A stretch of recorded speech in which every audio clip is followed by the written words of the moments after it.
예, 여러분 반갑습니다. 어반입니다. 오늘 반찬은, 뭐긴 뭐야, 김치 반찬이다. 늘상 먹는 김치 반찬, 약간 쉰 느낌 나는 묵은지 같은 그런 느낌이 있는데, 일단 오늘 이야기 주제는요, 간절한 여자만큼 쉬운 여자는 없다라는 주제로 이야기를 해보려고 합니다.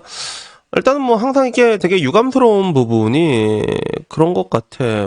뭐라고 얘기를 해야 되나. 흔히 뭐 다들 뭐 이게 비혼 많이 외치잖아. 그리고 실제로 이거는 뭐 통계를 봐도 그대로 나타나고 있지. 10대, 20대 결혼에 대해서 굉장히 부정적이란 말이야. 그리고 이거는 통계만 그런 게 아니라 제가 실제로 제 주변에 애들한테 얘기를 해봐도 정말로 결혼 자체가 하면 진짜 인생이 끝나는 줄 아는 20대 애들을 진짜 많이 봤어. 그리고 그 20대 애들이 30대가 되고 나서 그토록 비혼을 외치다가 갑자기 결혼주의자로 돌변하는 것도 내가 굉장히 많이 봤는데 이런 걸 볼 때마다 뭐가 잘못됐을까라는 걸 느끼게 돼. 그래서 그 어반님 유튜브를 계속 보신 분들은 알겠지만 어반님의 얼마 전에 그 개동안 자요로 우주 최강 동안 이길려 여사님이 올라왔거든.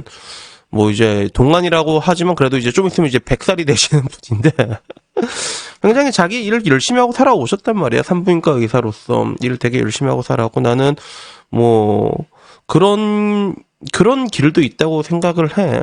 그래서 여자한테는 여자로서 사는 길이 있고 아니면 남자처럼 사는 길이 있는데 근데 남자처럼 사는 길이 잘 맞는 사람들도 있다고 보는데 근데 유감스럽게도 제 주변에서 본 적은 아직까지 없다는 거예요. 그래서 그 많은 비혼주의자들은 다 어디로 갔나? 나중에 다 결혼주의자로 돌아서게 되고 그리고 이렇게 뒤늦게 돌아서는 시점이 항상 자신의 그런 연애 관력이 연애 힘이 빠질 때쯤 이게 태클을 전향을 하거든. 그래서 보통 30살이 넘어가면 1년 1년이 다르다는 걸 다 느껴 그게. 그래서 내가 내 유튜브에도 자주 언급됐던 여자들 뭐 요간요라던가 걔네들도 진짜 1년 1년이 체감이 된다. 그 얘기를 여자들은 다 한단 말이야. 그러면 그제서야 이제 태클을 전환하게 되는데 이때쯤 가장 취약한 구간이 되는 거야. 굉장히 쉬운 여자가 되는 거지. 왜? 굉장히 간절하니까 그렇게 되는 것 같아. 그래서 그 블라인드에 글을 하나 봤는데 오늘 이야기가 그냥 갑자기 생각이 나더라고. 그리고 이거는 여러분들이 굉장히 좋아하는 공무원이 쓴 글인데 처음에는 제목이 그냥 정 떨어진다 크크로 올라왔어. 이게 무슨 글인가 싶어서 봤지. 근데 알고 보니까 블라인드로 한 달 정도 만난 남자가 있었다고 하더라고. 근데 첫눈에 좋았고 결혼까지 생각할 정도로 좋아하고 빠졌대. 그래서 한 달 만났는데 결혼까지 생각해? 갑자기 그 휘성 노래 생각난다. 너랑 결혼까지 생각했었지. 그러고 보니까 요새 휘성 뭐 하고 있나 모르겠다. 그치? 약쟁이로 잡혀간 걸로 알고 있는데. 근데 문제는 이제 그 남자가 오늘 헤어지고 여기저기 똥걸 싸질러 대는 모습을 보니까 찌질해 보이고 되게 정이 떨어진다고 얘기하는 거야. 그래서 불과 한 달 정도 만났고 그 남자와 결혼까지 할 정도로 좋아졌는데 한 달 만에 굉장히 찌질해지고 정이 떨어진다는 거지. 그리고 내가 왜 저런 인간을 좋아했는지 현타가 오면서도 이렇게 확 식어버리는 자기 모습을 보니까 또 자기가 무섭다고 얘기하는 거야. 그러면서 사람 보는 눈 없는 날 탓해야지 뭐 크크크 이렇게 얘기를 하더라고. 그래서 이 남자가 그런가 봐. 아이디를 바꿔가면서 나이 속여가면서 여자 어떻게 해보려고 구인글에 계속 셀소글 같은 걸 올리는가 봐. 그러면서 여자들아 조심해라. 생긴 건 멀쩡함이라고 올라온 거야. 그래서 뭐 이 사연으로 봤을 때 블라인드에서 남자를 만났고 그 남자와 뭐 이제 결혼까지 생각 했는데 근데 그 남자가 뭐 사고를 쳤다 이렇게까지만 볼 수가 있겠지. 보니까 뭐 잡질도 오질락 했겠지. 딱 봐도 보이잖아. 그렇지. 그래서 사람들 반응을 보면 이런 거야. 첫 번째는 그 사람인 걸 어떻게 알았냐라고 하니까 밑에 댓글을 참조하래. 그래서 뭐 이게 이 상황을 잘 설명을 안 하니까 왜 헤어졌냐, 너랑 헤어진 이유만으로 그 사람이 여기서 여자 구하는 것까지 욕할 이유가 되냐라고 말하니까 자기를 만나는 중에도 셀소를 올렸대. 도라이라고 얘기를 하더라고. 그리고 여자 구하는데 나이 속이고 신체 스펙 속이고 맨날 올라오는 글이 진실성이 하나도 없고 원래인용 여자를 구하는 게 보인다 뭐 이렇게 얘기를 하더라고. 그리고 그 와중에 의사가 만나는 중에 셀소 올린 건 어떻게 알았냐, 바로 알았으면 그때 헤어졌으면 됐고 뒤늦게 발견하기엔 글이 엄청 묻혔을 거다라고 얘기하니까 밑에도 썼듯이 키워드가 있어서 말할 수는 없지만 올리자마자 거의 잡아냈대 자기가 현장에서. 그리고 따지니까 자기가 먼저 헤어지자고 얘기를 했대. 그래서 결국에는 그 바람을 폈는데 남자가 야씨 헤어져라고 얘기하는 거 보면 여자를 얼마나 게이 조소로 봤다는 거야. 그치? 보통 사람이라면 야 미안하다는 말이 먼저 나는데 이 여자를 그냥 말 그대로 그냥 걸어다니는 오날로 보고 있었던 거야, 그 남자는. 그리고 또 딴 여자 어떻게 또 이제 한번 이제 그 소위 말하는 먹보란 걸 할까? 이게 찾고 있다는 거예요. 약간 그런 느낌이지. 물론 이제 여기에 대해서 여기서 사람을 찾은 네 탓이다. 여기서 진실된 사람을 찾았냐라고 얘기하니까 사람 번호 없는 내 탓이라고 본문에도 썼다. 여기에도 진실된 사람은 있겠지. 다만 내 눈에 안 보일 뿐인데 이게 맞는 말이야. 분명히 블라인드 내에서도 진실된 사람은 있을겠지. 근데 이게 매칭이 안 되는 게 이 여자도 당연히 자기가 고를 수 있는 것 중에 최고의 패를 골랐을 거란 말이야. 그지? 스펙이든 뭐든. 그게 진짜든 거짓말이든 간에. 근데 그 남자 입장에서도 마찬가지로 그 정도의 여자는 널리고 널렸던 거야. 근데 이 공문 여자가 말했잖아.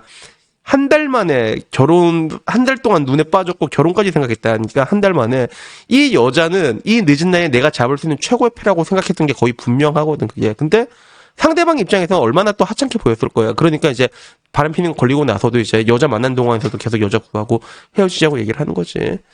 그래서 뭐 그 뒤에 댓글들은 뭐 거의 다 뭐 비슷한 거야. 뭐 여기 여자를 욕하는 것도 있고, 그리고 한 달 만났는데 결혼 생각할 정도로 빠졌다면 말 다 했지. 정신 차려라. 너 같은 사람 사냥하러 다니는 사람들이 굉장히 많다라고 이런 이야기들이 있었고, 그리고 공익을 위해서 회사 정도는 알려달라고 하니까 괜히 그 회사 다니는 다른 사람들까지 의심을 받는다라는 얘기고 있었고, 그리고 원나잇 하는 상대만 구하는 거였나봐라고 하는데, 근데 그 정도 외모는 또 아니면서 한심하다라고 여자가 얘기하는데, 반대로 넌 그런 남자한테 왜 한 달 만에 그렇게 끌렸냐라고 얘기하니까 엄청 진중해 보이고 순진해 보이기까지 했다는 거야.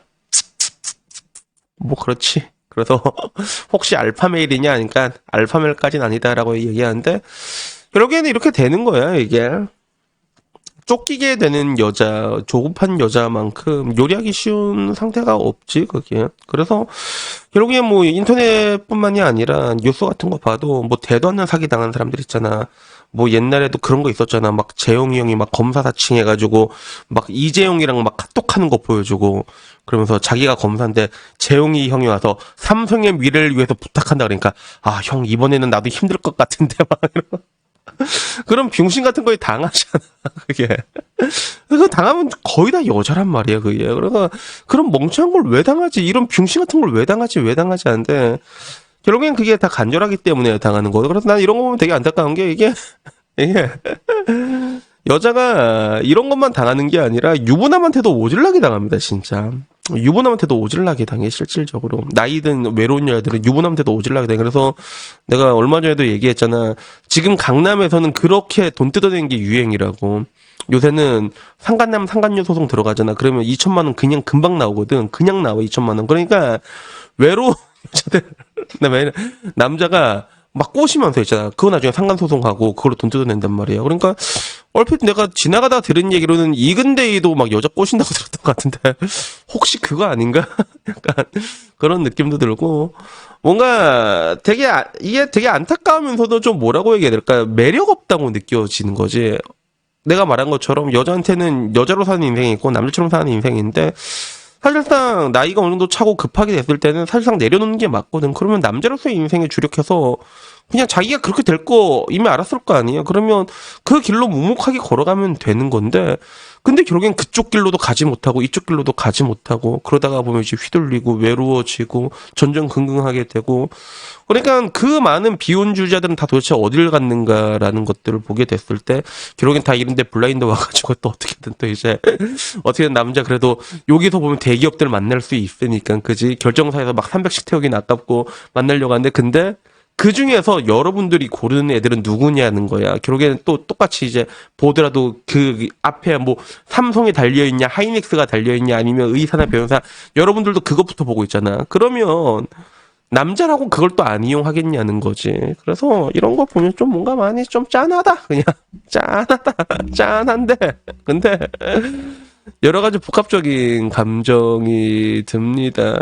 그래서 뭐 여기에 대해서 뭐 딱히 뭐 동정하고 싶지는 않아. 동정하고 싶지는 않은데, 근데 이러나 저러나 그런 뭔가 이런 급한 여자들이 나중에 되면 진짜 동네 샌드백이 돼 있는 이런 것들을 보면서 저도 그래서 나이 든 여자한테도 상담이 들어오거든. 그럼 나도 맨 처음 한 얘기가 그냥 포기하라고 얘기를 합니다. 저도 이제 너한테 필요한 거는 일단은 모임은 계속 나가는 게 좋아. 모임이든 뭐든 나가는 게 좋은 건데, 근데 근데 잘 될 거란 것보다는 일단은 혼자서 어떻게 살아갈지 지금 인생 플랜을 세워두라고. 지금 어떻게 연금이라도 놓고 그걸 세워두라고 제가 얘기를 하거든요. 그러니까 그런 식으로 어떻게라도 이제 혼자 살 수 있는 길을 만들어 놓는 그런 사람들한테 기회가 더 쉽게 올 수 있다는 거지. 그래서 여튼간에 뭐 제가 그냥 하고 싶은 얘기는 뭐 여기까지입니다. 그래서 부디 제 유튜브를 보시는 자녀분들 중에서 안 그래도 얼마 전에 막 치킨 하나 주고 사라지더라고. 그냥 아무 말도 안 하고 치킨 하나 주고씩 가는 사람들이 한 번씩 있거든. 근데 내가 보기엔 그 사람들이 여자들인 것 같아. 실질적으로 여자들인 것 같아. 근데 부디 보면서 또 확실하게 노선을 정했으면 좋겠어요. 남자처럼 살 건지 아니면 여자로서의 인생을 살 건지에 대해 가지고 좀 빠르게 선택하고, 그리고 내가 여성으로서의 권력을 잃어버릴 때 이게 생각보다 진짜 금방 갑니다, 여러분. 청춘이라는 게, 젊음이라는 게 영원할 것 같지만 진짜 훅 갑니다. 남자 두세 번 만나잖아. 그러면 5년, 6년 그냥 지나 있다니까. 그때는 늦는다는 거예요. 그러니까 거기에 대해서 좀 확실하게 좀 이렇게 철두철미하게 뭔가 좀 이게 접근하는 그런 냉정한 자세가 필요하지 않나, 뭐 그런 생각이 들었습니다. 그래도 여튼 오늘 이야기 여기까지고요. 다음에 조금 더 재밌는 이야기로 찾아뵙도록 하겠고, 마지막은 우리 복돌이 일할까, 복돌아? 자, 우리 복돌이의 그루브한 댄스를 보면서 마치도록 하겠습니다. 이상입니다. 감사합니다. 야옹 차.